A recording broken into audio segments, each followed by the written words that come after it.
I see people moving through George House Trust and through the counselling service quite often as a journey, and a lot of people are at the very start of that journey. And, week by week it's interesting. You can see changes in people's demeanour. They might seem a bit lighter or be a bit more chatty, whereas previously there was kind of a darkness or a heaviness about them.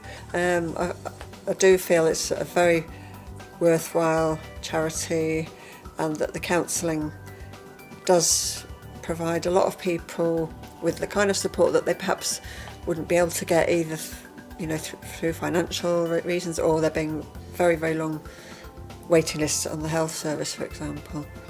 When I came to George House Trust, I had huge problems, and then I kept on talking to different service users, telling them about my problems. And then one of the service users came to me and said, "Oh, I think you need counselling." Then I said, "What? Counselling? No, I don't think I need counselling." I think the stigma of having to access any sort of help is really something that people find difficult to deal with, but particularly with the stigma around a HIV positive diagnosis as well.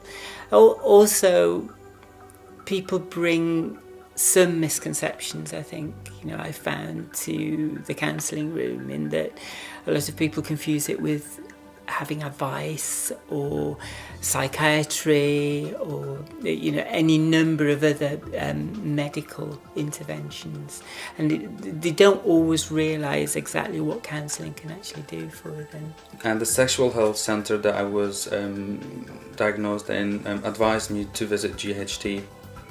When I came here, I found all the staff really friendly, nice, supportive.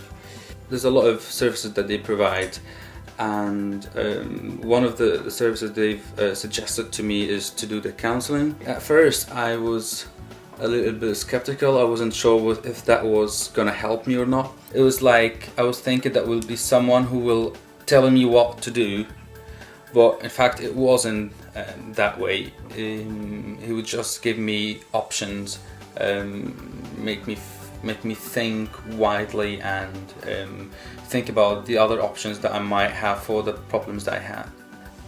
In Africa, counselling is not there.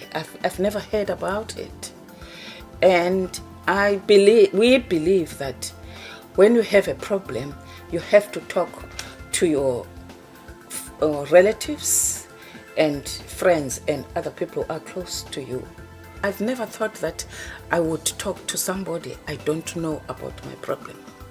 So a lot of people have never had this space or this opportunity to talk in such depth about their story and about what's going on with them. So that space, that room that the counsellors are able to provide them, is incredibly important, and people a lot of the times coming to terms with issues that have been, present with them, and in some cases tormenting them for years. Counselling has helped me even to gain the awareness, the self-awareness, and I become more aware about myself, my feelings and my thoughts.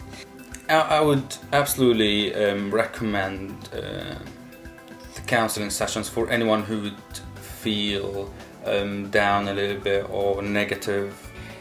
We see people coming in depressed, very anxious, and seeing them go out the other end of the service feeling more resilient, feeling able to cope. It's a really, really good feeling to actually, see that change in people. It wouldn't exist without the commitment and expertise of our volunteers. I love my job, but I'm getting paid to turn up here. They give, in some cases, 3+ hours, week in, week out, come rain, hail or shine.